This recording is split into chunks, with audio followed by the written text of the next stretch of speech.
안녕하세요. 올해 초 결혼한 새댁입니다. 아이는 없는 상태예요. 결혼한 지 얼마 되지 않아 1년 정도 신혼을 즐기고 내년쯤 아이를 가지기로 계획하고 있었습니다. 그런데 얼마 전 동서가 둘째를 임신했다는 소식을 들었고 며칠 뒤 시어머니께서 문자를 보내오셨더군요. 땡땡이는 3월이나 4월에 아이를 가졌으면 하는 바람이다. 엄마가 바람이 그렇게 든다. 네 동서는 엄마 바람대로 가졌지만 너희는 조금 늦을 것 같다. 마음 편해지고 준비가 된다면 너희에게 찾아올 거라 믿는다. 지금은 건강 잘 챙기고 사랑과 믿음이 더 커져야 할 때이니 늦지 않았다.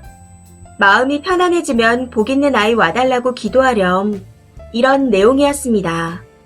남편은 그 문자를 보고 마음 편히 기다리면 아이가 찾아올 거라는 의미라고 하더군요. 그런데 저는 제 임신 일정을 전해주며 얼마 전 임신한 동서 얘기까지 나온 문자 내용이 압박으로밖에 느껴지지 않았습니다. 그러려니 넘어갈 수 있는 내용이라고 생각할 수 있지만 저는 왠지 기분이 나쁘더라고요. 시어머니께서 작년에 결혼한 저희 오빠 부부 임신 소식을 계속해서 물으셔서 내가 예민하게 구는 건가 하는 생각이 들기도 했습니다. 그런데 그냥 그렇게 생각하며 넘기려 해도 기분 나쁜 건 어쩔 수가 없더라고요. 참을 수 없어 남편에게 이건 좀 아닌 것 같다 하고 한 소리 했고 작은 말다툼으로 이어졌습니다. 다음날 시어머니께서 오해한 거라며 문자 한 통을 보내오셨더군요. 그 문자에도 저의 기분은 나아지지 않았고 잠도 못 잔 상태라 하룻밤 편히 자고 오려고 오후에 친정으로 갔습니다. 오랜만에 친정엄마께서 해준 밥을 먹고 혼자 잠도 편하게 자고 엄마와 같이 쇼핑도 하고 나니 기분이 한결 나아지더군요. 그리고 그 다음날 저녁 오랜만에 모인 가족들과 함께 저녁을 먹고 집에 가려고 하는데 남편이 저희 엄마께 할 말이 있다며 친정으로 찾아왔습니다. 저희 엄마는 사위가 딸을 데리러 온 줄 알고 고마운 마음에 남편 목까지 저녁을 차려주셨어요. 저도 그날 어머님의 문자 내용이 기분 나쁘다고 말을 하고 왔던 터라 미안하고 고마운 마음에 크리스마스 선물로 미리 사둔 지갑을 선물해줬습니다. 그런데 밥 한 그릇을 다 먹은 남편은 저희 엄마께 고견을 듣고 싶다 하더니 문자에 대한 변명을 이야기하기 시작했습니다. 시어머니께서 절에서 기도를 하는데 왠지 그때 임신을 할 것 같은 느낌을 받았다는 둥 태몽을 꾼 것 같다는 둥 말 같지도 않은 이야기를 꺼내더군요. 그러면서 자기 집은 이렇게 하는 게 자연스러운데 왜 이해를 못하냐는 식으로 강요하듯이 이야기를 하는 겁니다. 일단 제가 시어머니의 문자를 받은 후 예민하게 반응한 시점에서 양가가 시끄러워진 일이라 저는 부모님들 뵈면서 죄송하다고 말씀을 드리고 싶었습니다. 남편이 그런 이야기를 하기 전에는 함께 죄송하다고 말씀드릴 참이었는데 대뜸 저런 이야기를 하니 어이가 없더군요. 저희 친정 엄마께서도 어이가 없으셨는지 그런 문자는 어른이 경솔했다는 말씀과 함께 남편이 중간 역할을 잘해야 한다는 이야기를 하셨습니다. 그때 남편 얼굴을 봤는데 얼굴이 시뻘개지면서 한숨을 푹푹 내쉬고 있더라고요. 더 이상의 이야기는 의미가 없었기에 저는 남편을 보내고 친정에서 하룻밤을 더 자고 그 다음날 오후에 집으로 갔습니다. 그런데 아무리 생각해도 전날 남편이 저희 부모님께 보인 예의 없는 모습이 너무 실망스럽더군요. 남에게 문자 한 통 보낼 때도 예의 있고 상냥하게 하던 사람이었는데 와이프와 그 가족에게는 정반대로 행동하는 사람이었네요. 솔직히 저도 너무 화가 나서 시어머니께 전화를 한 통 드렸습니다. 시끄럽게 한 점은 죄송한데 어제 저희 집에 온 남편 태도가 너무 예의가 없었다고요. 그랬더니 저를 땡땡땡씨 하고 부르시며 친정집에서 자고 온 건 집 나간 거다. 이박까지 하고 오셨냐 하며 트집을 잡으시는 겁니다. 그러면서 땡땡땡씨네 부모님은 생각이 있는 거냐? 부모도 있고 형제도 있고 친구도 있는 사람이 부끄럽지도 않냐? 대학까지 나온 사람이 그렇게 생각하냐? 하며 어마어마한 말씀을 쏟아내셨습니다. 중간중간 욕설도 하시면서요. 그러면서 내가 언제 시집살이 시킨 적 있냐? 혼수 못 해왔다고 야단친 적 있냐? 반찬 안 한다고 뭐라고 한 적 있냐? 시댁 와서 설거지 안 한다고 뭐라고 한 적이 있냐? 하시며 따지시는 겁니다. 혼수는 모두 백화점에서 준비했고 반찬은 저도 직장에 다니고 있고 둘만 먹기 때문에 간간히 사 먹기로 합의했었습니다. 그리고 설거지는 순서대로 돌아가며 하기로 했었고 남편도 같이 했었는데 어이가 없더군요. 더 말해봤자 소용없다는 생각이 들어 다음에 얘기하자 하고 전화를 끊었습니다. 더 이상은 그분을 상대하기 어렵겠다는 생각이 들었고 그런 저의 생각을 남편에게 말했어요. 나는 시가의 발길을 끊을 거다. 받아들일 수 없으면 나와 살 수 없다. 그러니 네가 선택해라. 하고요. 제 말에 남편은 결국 본인의 가족을 택하더군요. 나만 시가에 가고 네가 안 가는 것은 나도 안 가는 것과 마찬가지이고 내 사전에 그런 일은 있을 수 없다 하면서요. 그런 말을 하고 나서는 3일 내내 내 결정은 이런데 바꿀 생각 없냐. 다른 대안은 없는 거냐. 하며 물어보더군요. 모자가 쌍으로 예의 없고 남편이 저를 버렸는데 제가 왜 생각을 바꿔야 하나요?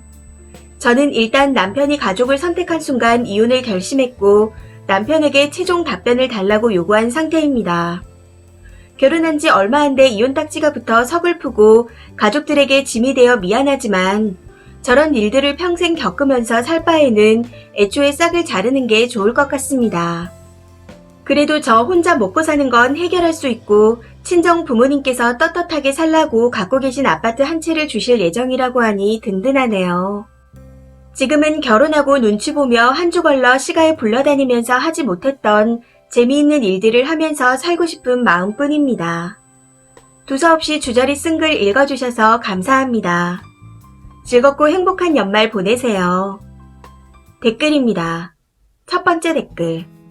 시어머니 막말 대박이네요.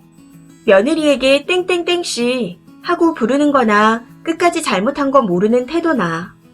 남편은 장모님 어려운 줄 모르고 한숨 쉬며 버릇없이 굴고. 혼인신고 하셨나요? 저라도 지금 정리할 것 같아요. 친정 갔다 왔다고 외박했다 꾸중하는 시어머니는 처음 보네요. 신박한 집구석입니다. 두 번째 댓글. 이혼은 행복해지기 위해서 하는 게 아니라 덜 불행하기 위해 하는 거라는 말이 생각납니다. 저 정도로 진행되었으면 서로 사과하고 끝내도 조만간 다시 불화가 찾아와요. 이혼을 찬성 안 하는 중년이지만 님에게는 이혼을 권해드립니다. 이미 끝난 신뢰이기에. 세 번째 댓글. 결혼을 유지하든 이혼을 하든 본인이 행복하게 살 수 있는 길을 택하세요. 친정 가서 엄마가 해주는 밥 먹고 쇼핑 가서 행복했다는 거 보니 평소 얼마나 답답했을까 싶기도 하네요. 어차피 인생은 혼자 가는 거예요. 현명한 선택하세요. 네 번째 댓글. 땡땡땡씨라니. 제 친구는 결혼 날까지 잡아놨는데 애를 부르는 호칭이 미스 리였어요. 제가 너 그 집에 취직했냐? 뭐 그딴 집이 다 있냐? 하고 한마디 했었네요. 남자도 방송국에 다닌다고 했는데 키 크고 늘씬한 예쁜 애들 만나봤다며 친구와 비교질. 일반 시설 관리직으로 알고 있는데 본인이 PD나 연예인 출연을 좌지우지 한다고 말하는 게 어이없더라고요. 결국 결혼식 한 달 두고 파혼했습니다. 다섯 번째 댓글. 살면서 가장 상대하기 힘든 부류를 만나셨네요. 시어머니와 남편 둘 다 비정상적인 사람들입니다. 이건 이겨내고 해결할 수 있는 문제가 아니죠. 짧은 인생 힘겹게 살 필요가 있을까요? 다 털어내시고 편안하게 사세요. 여섯 번째 댓글. 저 또한 결혼해보니 글쓴이 심정이 너무 이해갑니다. 우리나라 시어머니들 반 이상이 무례하고 지 아들만 잘난 줄 알아요.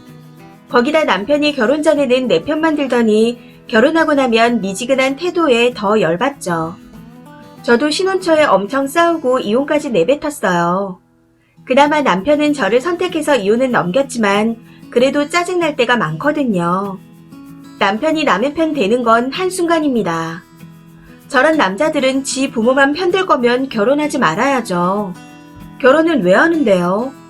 독립했으면 엄마 품에서 벗어난 건데. 더 화나는 건 무례한 말이라는 걸 알면서도 아내가 이해하고 넘어가 주길 원하는 거죠. 시어머니 때문에 이혼하고 싶은 사람 정말 많을 듯 합니다. 저도 이혼하게 되면 사유가 시어머니라서 카톡이랑 증거 다 남겨놨어요. 혹시 몰라서요. 남편마저 시댁 편들면 죽이고 싶을 만큼 열받고 화나고 억울한 심정 안 당해보면 모릅니다. 일곱 번째 댓글. 남편이 제일 짜증나네요. 저도 시월드가 아니라 좀비월드 때문에 힘들어서 이젠 안 간다. 1년에 2번만 간다고 했습니다. 평생 네 엄마 집이랑 여동생네 가서 살아라. 조카들 봐주고 식물살이 해라. 왜 나한테 장가왔냐 하고 동남아 여자를 구해도 못 산다고 막말했어요. 그랬더니 남편이 중간 역할 한다고 해서 넘겼습니다. 저는 휴대폰에 시어머니라고 적지도 않았고 좀비1, 신호는 좀비2라고 저장했다가 그냥 차단했습니다. 도저히 살 수가 없고 스트레스 받아서 SNS에 있었던 일도 다 적었습니다. 암 걸리겠다. 찾아가서 죽이고 싶다. 이렇게요. 그걸 신혼연이 보고 남편한테 전화해서 남편이랑 대판 싸우고 이혼하자 했습니다. 결혼하면 부모 형제를 떠나서 배우자와 자식을 보고 살아야지 왜 평생 부모 형제를 운운하고 살아야 하냐. 너는 평생 그렇게 살 것 같다. 그냥 나를 놓아달라 하고 말했습니다. 이젠 시어머니 신우가 전화와서 오라고 해도 혼자 가라고 하고 저는 안 간다고 했네요. 자기도 몇 달 생각해보니 엄마와 여동생이 너무하다는 걸 느낀 건지 이제는 안 갑니다. 본인도 스스로 스트레스를 엄청 받아서 시어머니고 여동생이고 마누라고 다 안 보려고 했다네요. 그렇게 한참을 생각하더니 마누라랑 살겠다고. 글쓴님 남편은 지 엄마를 선택했으니 다른 여자 또 만나지 말고 지 엄마랑 평생 사시길 바랍니다. 이 사연은 여기까지입니다. 시청해주셔서 감사합니다.